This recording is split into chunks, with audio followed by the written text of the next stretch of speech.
For today's video, we are going to focus on problem solving with Newton's laws by using what we call as free body diagram. So, Newton's second law would tell us that the acceleration of an object is proportional to the net force acting on that object. So, when we speak of net force, that would mean it's the sum of all the forces that are acting on the object. And indeed, many extensive experiments have shown that forces do add up together like vectors, as we have discussed in our previous topics. And according to the rules that we have actually developed on that discussion. So, for example, if two forces with equal magnitude are shown acting on the object but on the opposite direction, then technically they would add up to zero since they are acting on the opposite direction and they have equal magnitude of force. So they have different sign conventions. So when the two forces would act together, that would make the sum of the net force, or the net force, would be zero. So for this particular case, we are still going to apply all the things that we have learned so far in our discussions about vector analysis. And of course, some of the things that we have discussed about addition and subtraction of vectors, because that would still hold true in these particular examples that we are about to show you. For instance, I believe I showed you on this problem way back when I discussed this, but it's a good time that we also refresh ourselves with this one. So from this particular example, allow me to make this bigger so that you can see it clearly. There are two persons pulling on the boat, but they are pulling the boat in different directions. So one is going on the northeast side for person A, as you can see there, with a magnitude of around 40.0 Newton, as denoted by F sub A. That means that that's the force exerted by person A. And then we have here another magnitude of force, which is the force exerted by the person B, equal to 30.0 newtons on the southwest direction. Now, the problem asks us to calculate the sum of all the forces exerted by A and B. So, in order for us to calculate the sum of all the forces exerted on an object, we still can apply the concept of vector addition and subtraction, such that if all the forces are only lying on one dimension, like on the x-axis, then all we can do is just simple subtraction and addition. But for instance, in this case, if the motion, or shall we say the force, is applied in two dimensions, in this case at a certain angle as given in the problem, for person A it acts at 45 degrees northeast, and for person B it acts at an angle 37.0 degrees southwest. So what we can do here right now is to apply the concepts of vector analysis using some relationships that we have discussed in trigonometric functions. So before we deal with this problem right now, it's good to note that we have to draw what we call as the free body diagram, because the free body diagram is a very important tool that we can use in order for us to analyze what are the forces that are involved during the motion of an object. So in drawing a free body diagram, it's also good to note the different directions of the forces, and to do this we simply need to remember our Cartesian coordinate plane system as denoted by our x and y axis. So in this case, allow me to draw a Cartesian plane, although it might not be a perfectly straight line, but just assume that this is a perfectly made Cartesian plane here for free body diagram. But in this case, allow me to do this one at a time for each person, okay, so that we can analyze the problem more carefully. So first is I'm going to do it for person A. So I'm going to do here for person A, or F sub A. Okay. Now for person A, as you can see on this diagram here, let's imagine that the boat is here at the origin. A force on the northeast direction at around a magnitude of 40.0 newtons at exactly 45 degrees north of east. Okay. So that's the magnitude of our force. And now, for the second diagram, I'm going to do it also for person B. So, for person B, all you need to do is just repeat the process. Just draw a separate diagram for that. Okay? And as seen here from the diagram, it is applied on the southwest direction at an angle 37 degrees. So let's draw a line there. So this is your force of the person B, which is 30.0 Newton at an angle of around 37 degrees southwest. Okay? Now, let's try to tackle this one by one. First, let's do number 1, which is the force exerted by person letter A, or F sub A. To do this, we need to get the component vectors of each of these forces. So, sorry for that. So, what we need to do here is again, get the x and the y dimension of this particular component. So, for in this instance, I'm going to call this as F sub A on the x direction, or FAX. Okay, that is unknown. And of course, sorry, it is not x, but rather it's in the y direction, because that's the y axis that's going downwards. So that is F sub A Y. That is still unknown. We don't know that yet. And here we need to find also F sub A on the x axis, which is also unknown. Okay, now in order for us to calculate the component vectors of this example, we need to remember the relationship, the trigonometric function relationships, which is described in this acronym SO, CA, TOA. Okay? In which, of course, we know that in order for you to calculate the opposite side, then we need to apply the sine function, in which that's the sine theta, which is of course opposite over hypotenuse. And if you want to calculate the adjacent side, you need to apply the cosine function, in which cosine theta is equal to adjacent over hypotenuse. Okay? And if you want to get the tangent relationship of the two sides, then that is tan theta is equal to opposite over adjacent side. Okay? So that's what these acronyms are all about. So allow me to box this one, because these are very important equations. Okay? Now that we have established so far the very important equation here, it's time for us to calculate our component vectors for force A. So in this case, we need to calculate first number 1. Number 1, which is FA on the x-axis. In order for you to calculate the force A on the x-axis, you need first to understand the location of the angle. So the angle is here at 45 degrees. And as you can see, the FAX side here is adjacent to the angle. So therefore, since this is the adjacent side, so I need to apply the relationship, which is CAH. Or in this case, that is cosine theta is equal to adjacent over hypotenuse. Okay, so for our FAX, I need to apply here, I need to apply the cosine function, cosine theta, which is equal to adjacent over our hypotenuse. So in order to perform this, I just need to replace the given variables. Our angle there is 45 degrees, which is now equal to, our adjacent side is the FAX. So I'm going to replace this with FAX. And our hypotenuse here in this particular diagram here, as you can see, our hypotenuse there is 40.0 newtons, or our FA. Okay? F over A, or F sub A.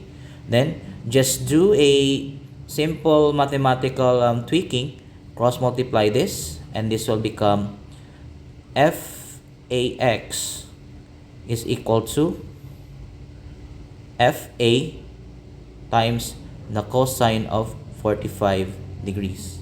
So let's box that one. Okay, and of course we need to also find the forces on the y axis for FA, or FAY. So to do this, we need to analyze also.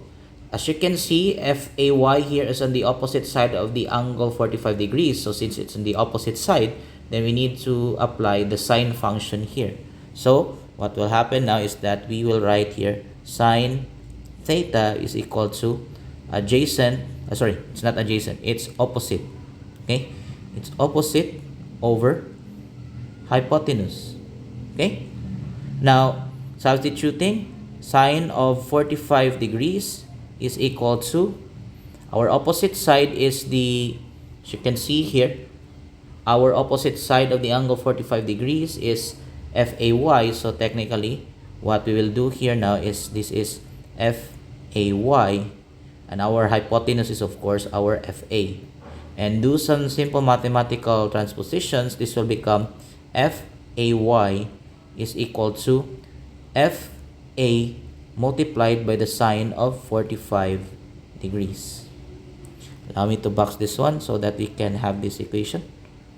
And you can actually start solving FAX and FAY right now. So if I'm going to solve this, our FAX here would be equal to, our FA is here 40.0 newtons multiplied by the cosine of 45 multiplied by the cosine of 45 degrees. I'm just going to multiply this directly in my calculator, and you will see that our answer here would be 40, just multiply it directly to your calculator, times the cosine of 45. So that would be around 28.28. This is 28.28 newtons right now. Let's box this one. That's our answer. But let's take a look at the sign of this number. So since our vector is found on the quadrant 1, in which all integers have a sign of positive x-axis and positive y-axis, then technically our answer here for FAX is also positive.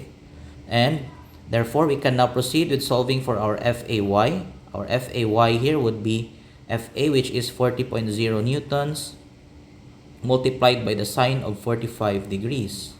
So our FAY here would be, so multiply this, 40 times, 40 multiplied by your sine of your 45 degree angle. That is, of course, 28.28 Newton. And as what I've said, since our vector is found on the quadrant 1 here, wherein our x-axis here is positive and the y-axis also here is positive. Let me just label it so that you won't be confused. Our y-axis here is positive and our x-axis here is also positive. Then our answer for our FAY is positive. Okay? So FAX and FAY are the same because our angle is exactly 45 degrees, which is half of 90 degrees here. So no wonder. Okay? So we now solve the component for FAX and FAY. Now let's move on to the component of FB, or the force due to the person of B. Number 2 now would be FAB. FBX rather. FBX. So in this case, let's go back to the illustration. Our our y dimension here right now, we will call this one as FBY, and this would be our x dimension, which is our FBX here.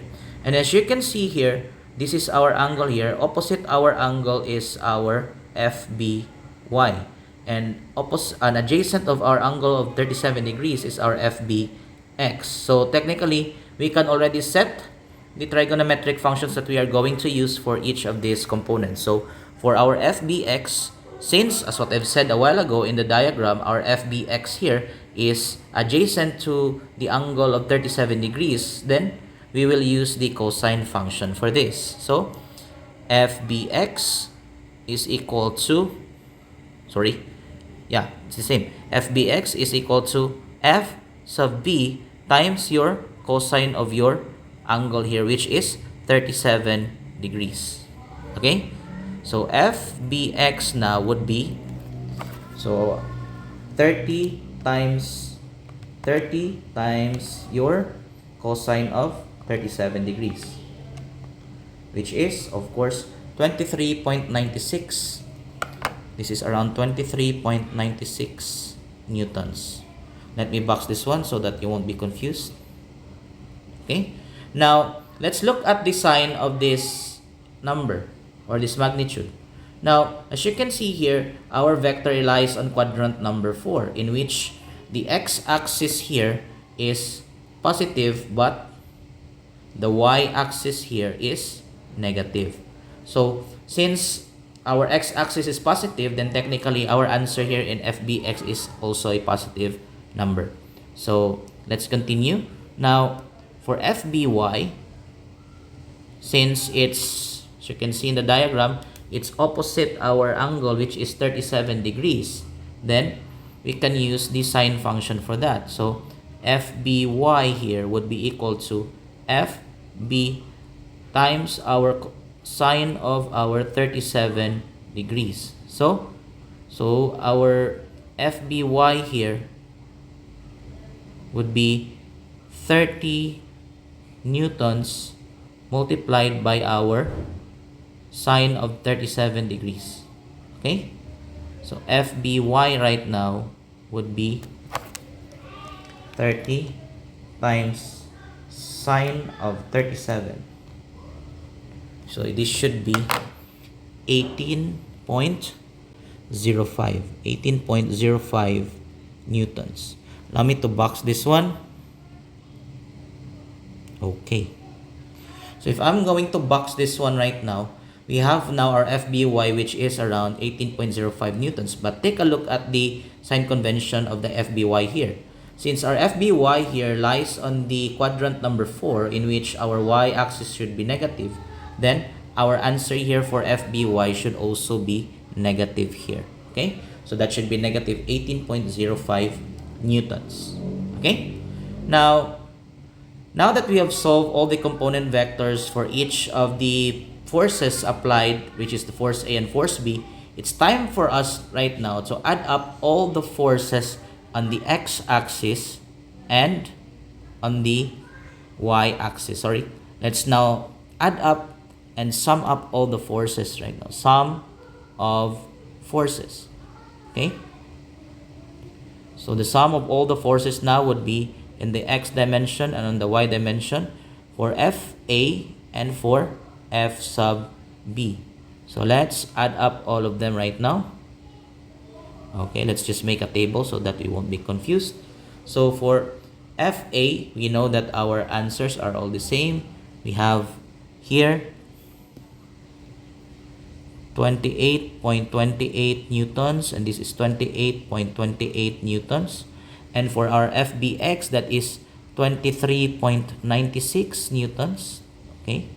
And then we have our FBY, which is negative 18.05 newtons. So adding up all these values here will give you a resultant force for the X and the resultant force for the Y dimension. So we will have here 28 plus 28.28 plus 23.96, which will yield exactly 52.24 newtons. Okay, 52.24 newtons. And for our FY, okay, for our FY right now, 28.28 minus 18.05 minus 18.05, that will give us 10.23 newtons. 10.23 newtons. Okay, so this is now the summation of all the forces and the F sub A and the F sub B persons. Now after doing this, we still follow the same process that we did last time, right? That after you get the F sub X and then F sub Y here, you can choose to depict this vector here. The depiction for this would be like this. It would be on the Cartesian plane, it would look like this. Since f of x is on the positive x dimension, so this will be right here around this point here. This would be f sub x is equal to 52.24 newtons. And then we have also our y dimension here, which is around, let's just make this smaller, which is around 10.23 newtons. Since it's positive, f sub y is equal to 10.23 newton. Then what we need to do here right now is to get the resultant vector of this particular force here, or f sub, what's the resultant force here, or the resultant force here, f sub r, which is now unknown. And we know how to solve this. All we need to do is just apply the the Pythagorean theorem for this. So in order to solve this, all we need to do is just f sub r is equal to the square root of the squares of these numbers, f of x squared plus f of y squared. So f r is equal to the square of 52.24 newtons squared plus 10.23 newton squared. Okay, so just plug it in your calculators. So f sub r here would be, so 52.24 squared, 52.24 squared, that is around 2729, that is around 2729.0176 newton squared. Okay, plus then we have our 10.23 squared, which is equal to 104.6529 newton squared. All we need to do now is just add up all these numbers here. Allow me to continue it here. So f sub r now here would be the square root of the sum of these numbers. So plus 2729.0176. So this would be around 2833. This would be around 2833.6705 newton square. And of course, to extract this, you need to get the square root of this number. So what the square root of that number is around 53.23 newtons. 53.23 newtons, which is now the resultant force or our net force for this particular example. And that is now our final answer. Okay? 53.23 newtons.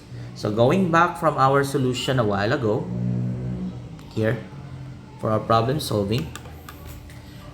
So, started by first breaking down the component vectors of the force acting on person A and for the force exerted by person B. So, we drew a free body diagram for each of these vector forces because our vector forces are not on the exactly x and y dimension, but they are at a certain angle. So, we need to break them down into its component vectors. And after breaking them down to its component vectors by getting the x and y components, we add up all these x and y components here. And we get the result of all the forces on the x dimension, which is 52.24 newtons, and all the forces on the y dimension, which is 10.23 newtons.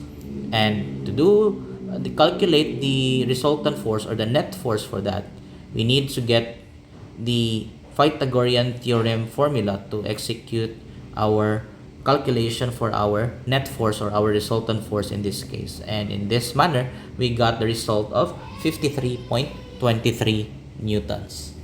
Okay? So, I hope that this example will somewhat make your confusions lesser, and at the same time, it will enlighten you on how to apply vector analysis in your free body diagram using Newton's laws of motion. Thank you very much, and God bless you always.